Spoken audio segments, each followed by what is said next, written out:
High court judge phone కూడా tap చేశారు వీళ్ళు. టీఎస్పీఎస్సీ పేపర్ లీకేజ్ విషయంలో విచారణ చేస్తున్న హైకోర్టు జడ్జి గారి ఫోన్ కూడా వీళ్ళు ట్యాప్ చేశారు. ఇప్పుడున్న ముఖ్యమంత్రి గారు కూడా ట్యాప్ చేశారు అప్పటికి. ఇది దీంతో పాటు అనేక లావాదేవీలకు సంబంధించి వీళ్ళు దీన్ని లబ్ధి పొందిన జిల్లా.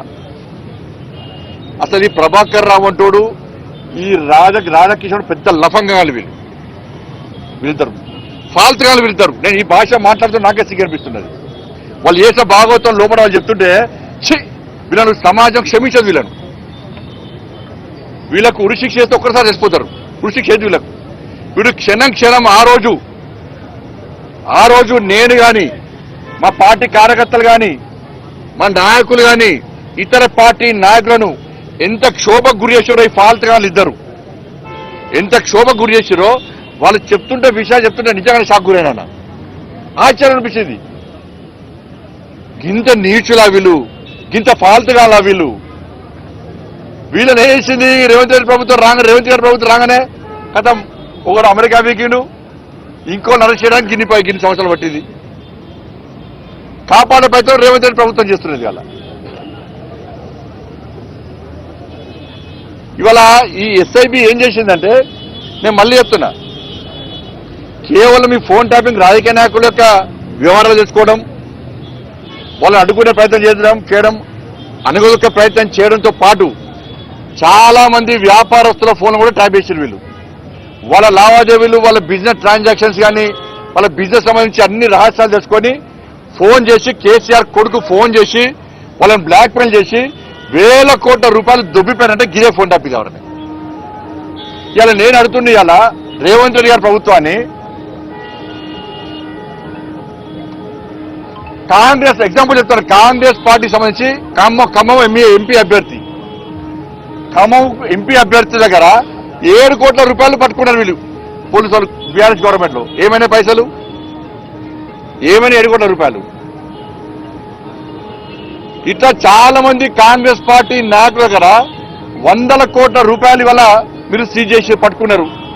ఏమైనా పైసలని, ఏ అకౌంట్లో పైసలని, ఏరికైనా ఎవరి చేతి పుట్టినాయి అంటే కేసీఆర్ దగ్గర, కేసీఆర్ కొడుకు దగ్గరకు పోయినాయి. ఎవరు చిరుచుకపోయి ఇదే ప్రభాకర్ రావు, రాధాకిషన్ తర్వాత పైసలు ఇచ్చారు. ఇవాళ 20 కోట్లు దొరికితే టీవీలో బ్రేకింగ్ వస్తుంది, 20 కోట్లు దొరికినాయి అని లీగల్ విలేస్తారు. నెక్స్ట్ కేసీఆర్ కొడుకు ఫోన్ చేసే వెంటనే ఆ 20 కోట్లు 2 కోట్లు అవుతాయి. ఆ 20 కోట్లు 2 కోట్లు అయితే 18 కోట్లు దొబ్బిపోతారు. ఈ 2 కోట్లు రికార్డు చూపెడతారు. ఇన్ని వేల కోట్ల రూపాయలు ఇవాళ అక్రమాలు జరిగినప్పుడు దీని మీద రేవంత్ రెడ్డి గారి సర్కారు చర్యలు తీసుకునే అవకాశం ఉందా? తీసుకోదు. మరి ఈడీకి లేఖ రాస్తలేరు. ఈడీకి లెటర్ రాస్తే ఇవన్నీ దీని విచారణ జరుపుతారు కదా. ఫైనాన్స్ ట్రాన్సాక్షన్ జరిగింది కదా, వేల కోట్ల రూపాయలు ఇవాళ చేతులు మారినాయి కదా అక్రమంగా.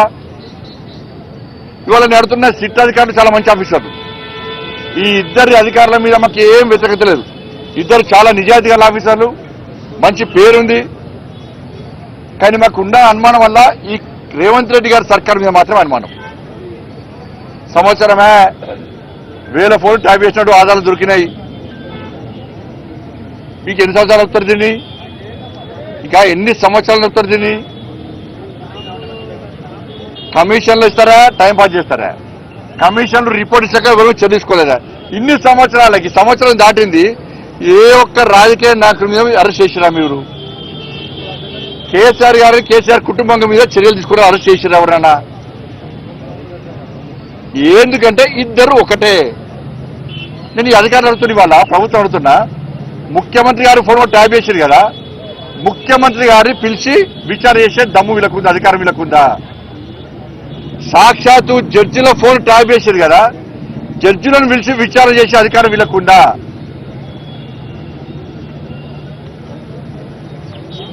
మరి ఏంటి, ఎట్లా విచారణ చేయాలి? అందుకే సిబిఐకి ఇవ్వాలని మేము అంటున్నాం. మీరు సిబిఐకి ఇవ్వకుంటే